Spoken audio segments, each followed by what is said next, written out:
Salut tout le monde, je vous retrouve aujourd'hui pour une nouvelle vidéo et aujourd'hui on va parler des glucides. Donc avant de commencer, je préfère vous prévenir, je vais utiliser des termes vraiment très simples, je vais parler de manière très claire, je vais volontairement pas utiliser des termes scientifiques et tout ça puisque déjà je ne suis pas ici, c'est pas une chaîne de science et surtout parce que voilà, je veux vraiment aller au plus simple pour que tout soit clair, net et précis.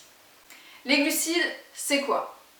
On appelle plus communément les glucides les sucres. Donc vous avez deux catégories, les sucres simples ou rapides et les sucres complexes ou sucres lents. Donc ce qui différencie ces deux catégories, c'est simplement la vitesse d'assimilation de ces glucides. C'est-à-dire que plus le sucre est simple, plus il est digéré et assimilé rapidement par le corps. Donc dans les sucres lents, vous avez tout ce qui est céréales, légumineuses, tubercules comme les pommes de terre par exemple.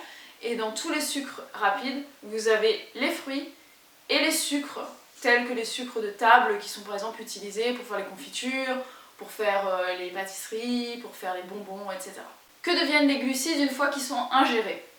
Dans un premier temps, les glucides vont regarder si toutes les réserves de glycogène sont pleines dans tous les muscles, donc c'est-à-dire aussi bien dans les muscles comme les biceps, ou les quadriceps ou n'importe quel autre muscle que vous travaillez à la salle, mais aussi dans les muscles de l'organisme type le cœur, la langue, les intestins et tout ça. Le sucre va aller dans le sang et ensuite voir si ces muscles-là ont besoin d'énergie. S'ils ont besoin d'énergie, ça va se transformer direct en glycogène et ça va aller dans les stocks des muscles.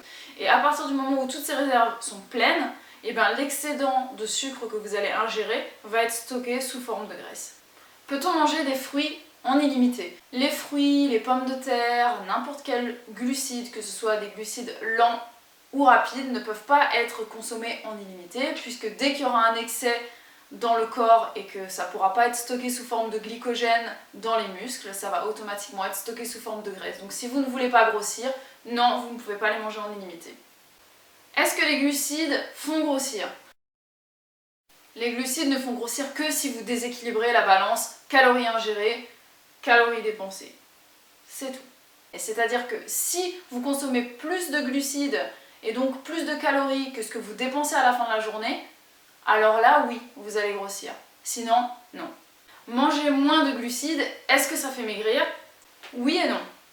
Si vous mangez moins de calories que ce que vous dépensez, vous allez maigrir. Mais si vous diminuez vos glucides et qu'à côté de ça vous mangez beaucoup de lipides, beaucoup de protéines et que votre apport calorique dans la journée dépasse ce que vous dépensez, et ben non, là vous allez grossir, même si vous mangez moins de glucides. Faut-il peser les glucides ?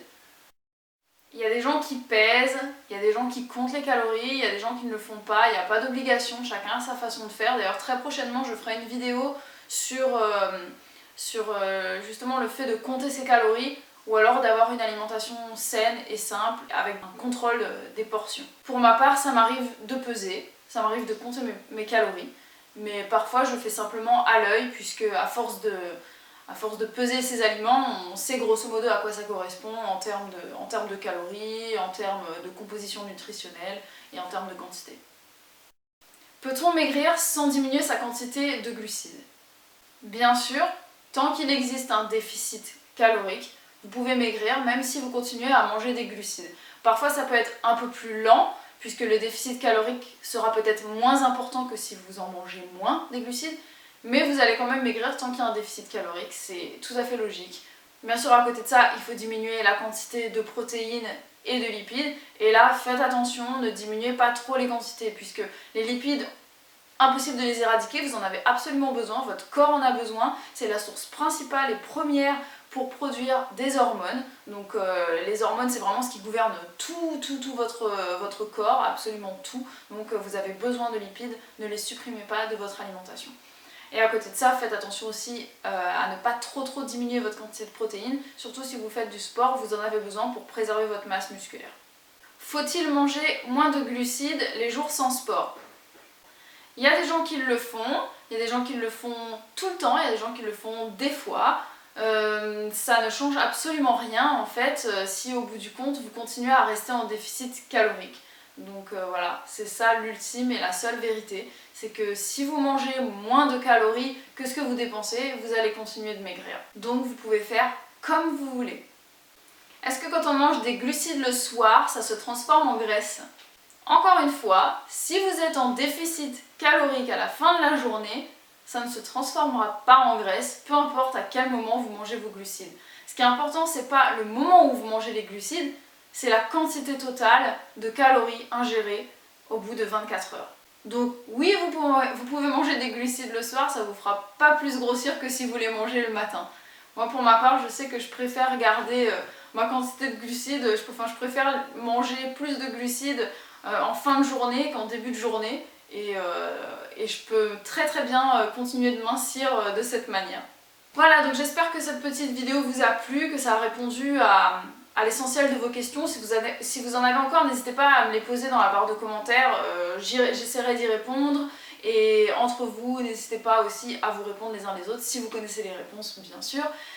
N'hésitez pas à mettre un petit pouce bleu si vous avez aimé, à partager et puis à me poser vos questions sur d'autres sujets pour d'autres vidéos de ce type. Je vous fais des très gros bisous et je vous retrouve très vite pour de nouvelles vidéos.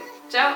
Comme ça on travaille les fesses, mais on travaille aussi la partie intérieure des cuisses pour le poids sur